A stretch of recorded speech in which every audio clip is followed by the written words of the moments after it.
Hello, welcome to part 2, which is on managing cash flow and bank transactions, still on lesson 2, module 3. So in today's lesson, we'll be looking at how to manage your cash flow and bank transactions here in Sage 50 accounting software.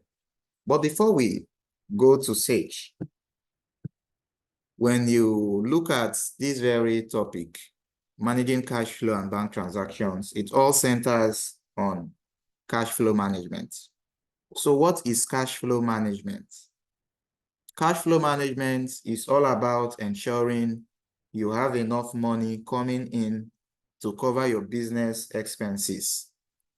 So when we say enough money coming in, that happens to be your inflows. And on the other hand, when we say enough money coming in to cover your business expenses is a good example of your outflows. This is the heartbeat of your business. If it is weak, your business can struggle, even if it is profitable on paper. Why is cash flow management important? The first reason is because healthy cash flow keeps your operations running smoothly.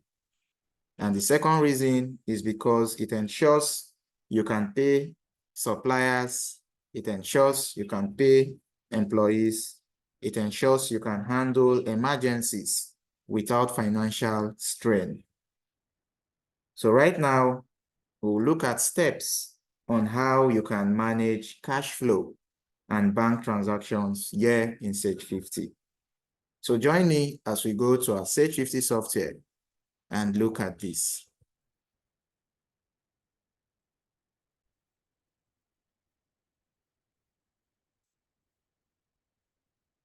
Okay, so it's about that time we practice this, and I also want to believe that every one of you are also practicing with your system, because if you don't practice, you won't master these skills.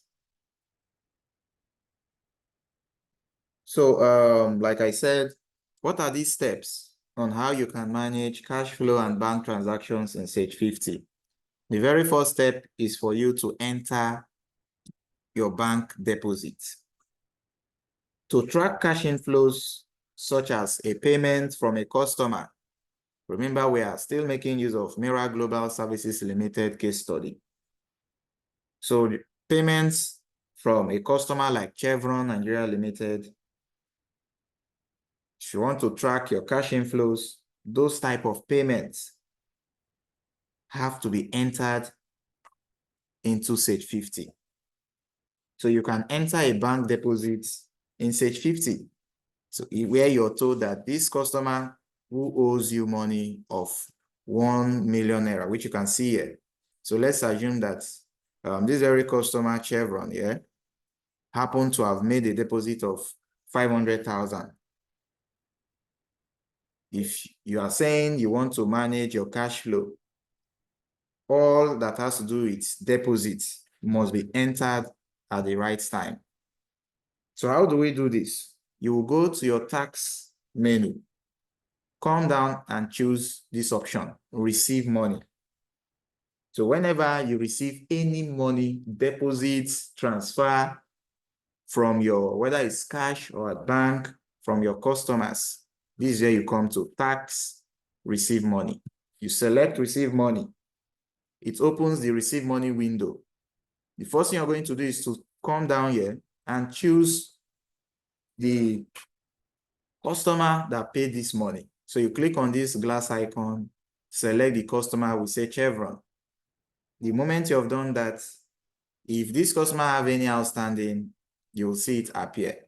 If there was no outstanding, you find out that it won't appear, nothing will appear there. So it's just for you to now go ahead and provide the amounts. Okay, so that being said, what you're to do the moment you've selected the customer is for you to enter the payment details which includes the amount, the bank account where the money is deposited into.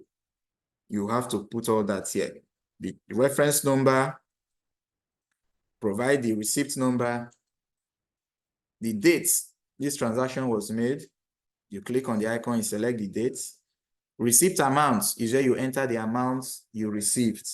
You come over here, cash accounts, that's where you select the account the money was paid into.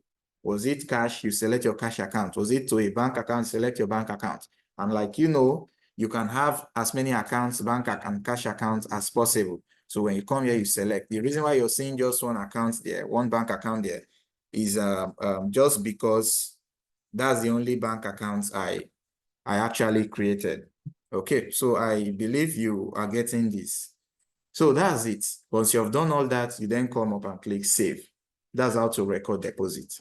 Now, situation 2 is when the money you receive is for a customer who is owing you before now. Like Chevron is owing us 1 million. Where we are saying that Chevron is owing us 1 million and we are told that they have paid 500. Managing your cash flow means that you must enter that deposit. So for that, how much have they paid? If they have paid parts, maybe they made part payments, you come to receipt amount box and enter the amount they paid. Let's say they paid 500,000 naira or in your own currency. That's what you will do for your customer, whether you're in Kenya, you're in Ghana, you're in the US, in Germany, in India, or in an Asian country, wherever you are. This is something you have to do. This is the step. So you enter the receipt amount as 500,000. Once you have done that, click somewhere outside. You realize that the moment you have done this, you find out what, after clicking elsewhere, that the 500,000 have now reflected under amounts paid. And you can see pay. So what this means is that if we should go ahead to save this, we will now be left with an outstanding of 500,000 from this customer. I hope we understand this. But there are situations where this customer might have cleared all. So you can also put that here, the entire 1 million naira.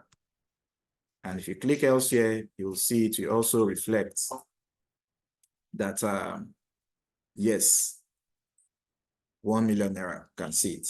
You just say discount, you provide a discount here. If you want to provide any description, this is how you do it. Being payment for, you understand, you have to enter description there. Okay, so if you don't want to enter your receipt amounts here, another way you can also go about this, if the customer paid all, it's just for you to come over here, choose this pay. Can you see pay in this box? So you select pay. When you select pay, you find out what the entire amount completely comes in. So here we are saying part payment was made. So we are going to change that. So once this have been done, it's going to ask you the receipt details will be updated based on the new receipt amounts. You say, okay. So once you're done with this, okay, we're not applying it to a revenue with some invoice, an outstanding invoice. So you come up and click on save. And that's all.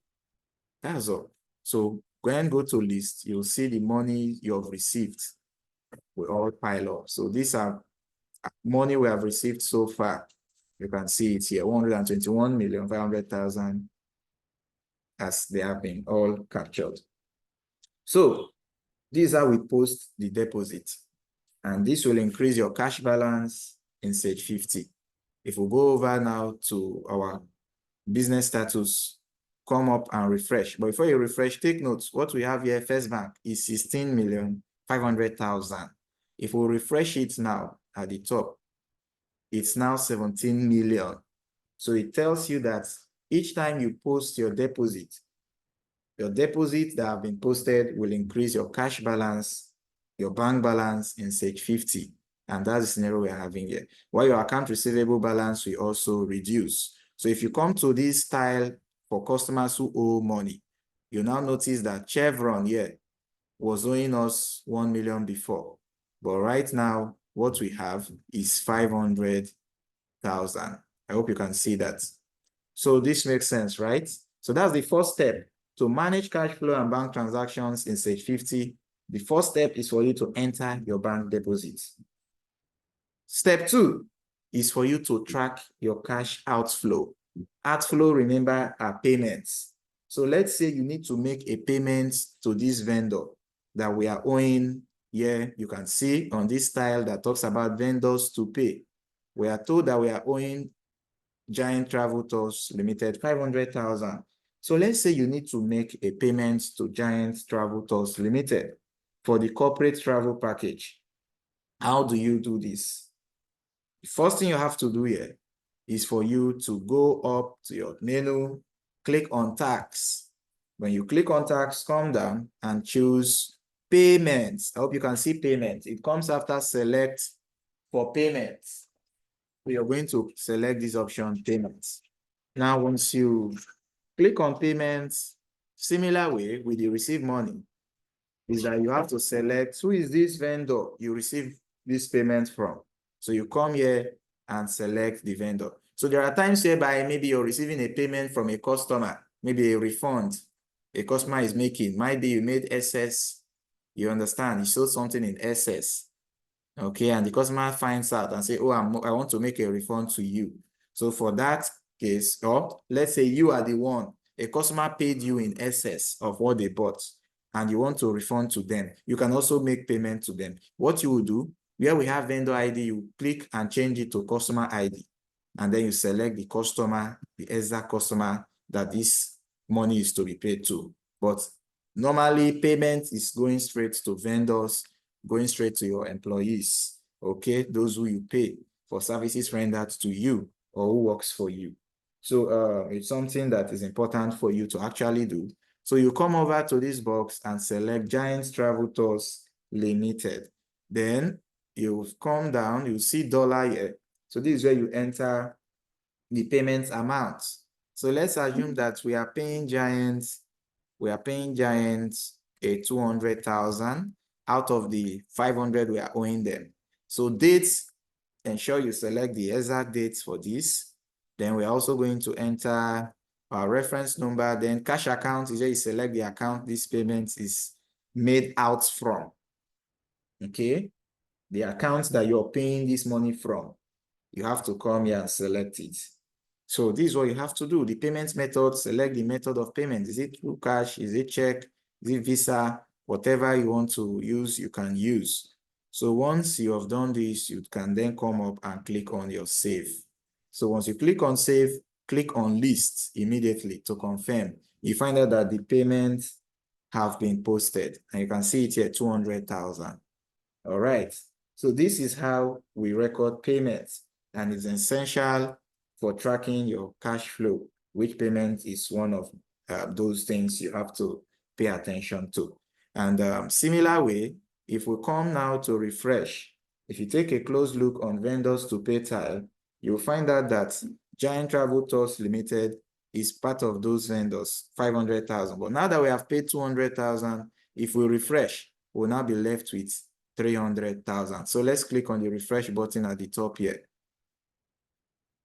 So if you have refreshed this, you'll find out that your First Bank account would have also changed. Can you see it? First Bank was 17 million before, 200,000 left, and we are now having 16,800,000. I hope you understand. So now for Giant Travel Tours, we are expecting that by the time we refresh, that the balance due supposed to have also changed. So where it's not changing, you have to check what's wrong. Okay. One of the ways you can do this is by going directly to that vendor to find out why have the balance not reflected over here. So if it does not reflected, it's something you have to look at. Okay. It means that, okay, that payment was not paid directly to a particular invoice. Maybe that's the reason why it is happening. So for that, you have to go back to your tax. You have to come back to your payments again, because every issue needs to be sorted out. Then you click on your list.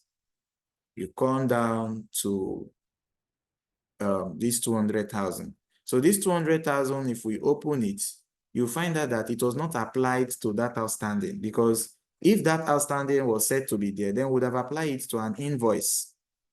Can you see the navigation I did? This 200,000 we paid, we're assuming that we paid it for an expense. So because when we look at vendors, there are different types of vendors.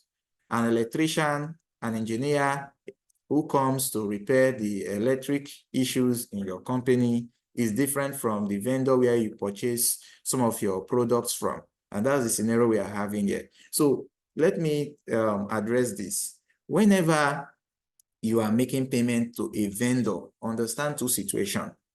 The situation one is when it is a vendor that is not owing you. So the vendor is not owing you before now. This is the first time you're paying for a service. When you come to your payments, you select the vendor you put, this is perfect. So this 200,000, we're assuming that we have a particular vendor, a supplier, maybe Ola, maybe it could be Total Filling Station, whereby they supplied us some fuel, or we purchase fuel from. This is where you post it. This is fine. Okay, takes care of your expenses. This is how we record it. Expenses that occurs and paid immediately.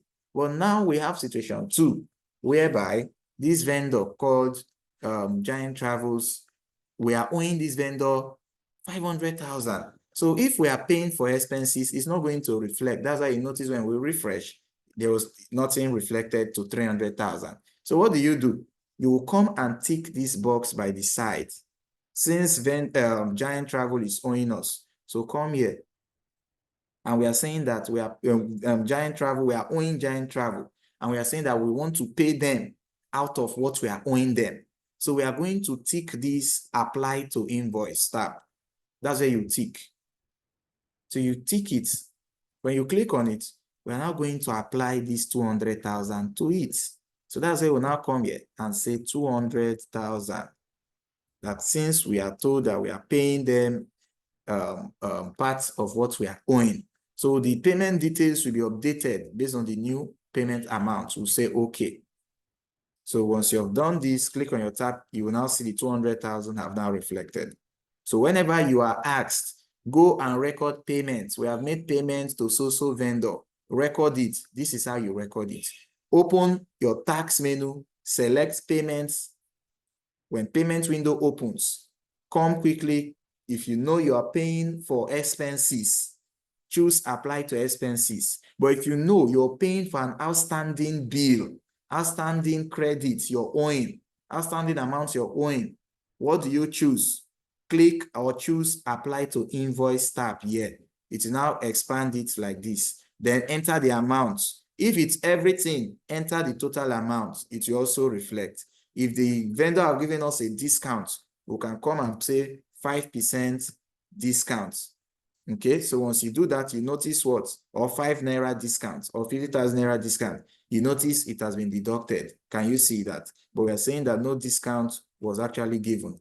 So therefore, we said that the total amount given to us is 200,000. That's what we have paid. So that's what we are going to enter. Okay, and you can see that. So once this has been done, what do? You then click save to post this. So this takes care of that very challenge we're having. So you come up here and click on save, and then you click on close, and then you click on close. So if you go back now, take note, Giant Travel Tours is 500,000. We are owing Giant Travel. So if we refresh now, we now have it try to reflect the amount we are owing them, which is what? Now 300,000. So can you see it? We're now owing Giant 300,000 before, due to that error. So take note of the different ways we handle payments. Payments you're paying for, money you're paying for an outstanding is different way when you're recording direct expense. Okay, so take note of this. So once this has been done, the next step, the next thing you now do is to monitor your cash flow. Okay, so how do you monitor your cash flow? You monitor your cash flow with your reports. That's what you do. Now, say 50 allows you to track cash flow easily using built-in reports. Navigate to your reports menu. Scroll down, you'll see where we have financial statements. Click on it. The second is the cash flow. So when you come here, click on this cash flow. If you ask you time frame, we can say current period, that's what we want to view, or range. So we can say current period, then we'll click on our OK. Now, this will give you a clear breakdown of your cash flows. You can see cash flows from operating activities. You can also see that you have here your cash flow from investing activities, cash flow from your financing activities, like your customer payments. Cash flow from operating activities are like your customer payments, outflows, like vendor payments and all of that. So this is how we do it. So this is how we generate a cash flow statement to monitor how well your business is managing its cash reserve. And that's not all. You can scroll down to also get an insight into the summary here. You can see summary cash balance at end of period, 16,800,000, and your net increase, decrease in cash. So what is the benefit of this? The benefit of this very lesson is that with proper cash flow management, your business will always have enough cash on hand to meet its obligations and invest in new opportunities. Another benefit is that you can anticipate shortages ahead of time and make informed decisions on whether to seek additional financing. So thank you, everyone, for joining us. And like we have used this case study of Miramore Global Services to pull all of this together. So I want you to practice this, reconcile your bank, use the same material, what we have been using. So do that, reconcile your bank. After you've received a payment from Chevron Nigeria Limited, the customer we have done here, for let's say for oil field services, go reconcile the bank account in Sage 50 to ensure that the money you received, maybe it was $10,000, matches the bank statement. After that, manage your cash flow. By that, for those vendors you have saved, you have stored in Sage, go ahead and track upcoming payments from them, okay? Maybe upcoming payments for your corporate travel package. Ensure that your cash flow report indicates enough funds are available to cover your expenses. And you can see what we have here. So our cash balance, we have enough funds. So for the aspect of effective tracking, Sage 50 provides a particular menu called the analysis menu. We also call it the analysis manager.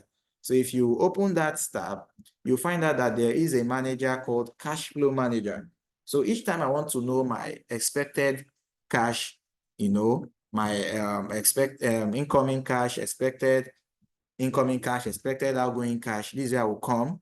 This window pops up. I will tick do not display this screen again. Then I will choose close. So right here, if we open this cash flow manager, you see time frame. So maybe you want to know your expected incoming cash and outgoing cash for the next 30 days or next 6 months or next 12 months. You will change it there.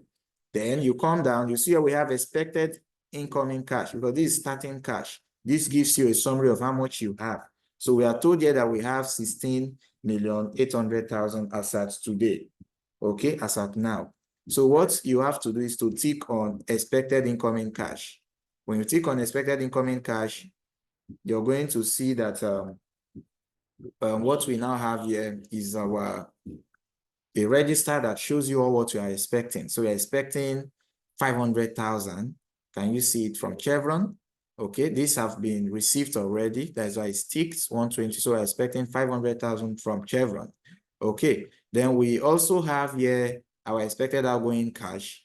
We're expected to pay 300,000 to Giant Travel Tours. So you see that this is interesting, right? It gives you insight. So why is this important? Why does it matter? Both bank reconciliation that we looked in previous lesson and cash flow management, which is being integrated for this very lesson, are not just back office tasks. They are critical processes that determine whether your business thrives or struggles. So with Sage 50, you have the power to stay on top of your finances with confidence. And just as we have it on our first screen, you'll find out that here on our startup screen, we have one of the notable quotes by Miramore Insights, that the difference between a successful business and a failing one often lies in how well cash flow is managed. So master your cash flow and you will master your business. Remember, businesses fail not because they lack profits, but because they run out of cash. And by mastering these techniques, you will be better prepared to keep your company's cash flow healthy and its future bright. Thank you for joining this lesson, and I look forward to seeing you in the next one as we continue to build your mastery of Sage 50. Don't forget to take your quiz. Thank you.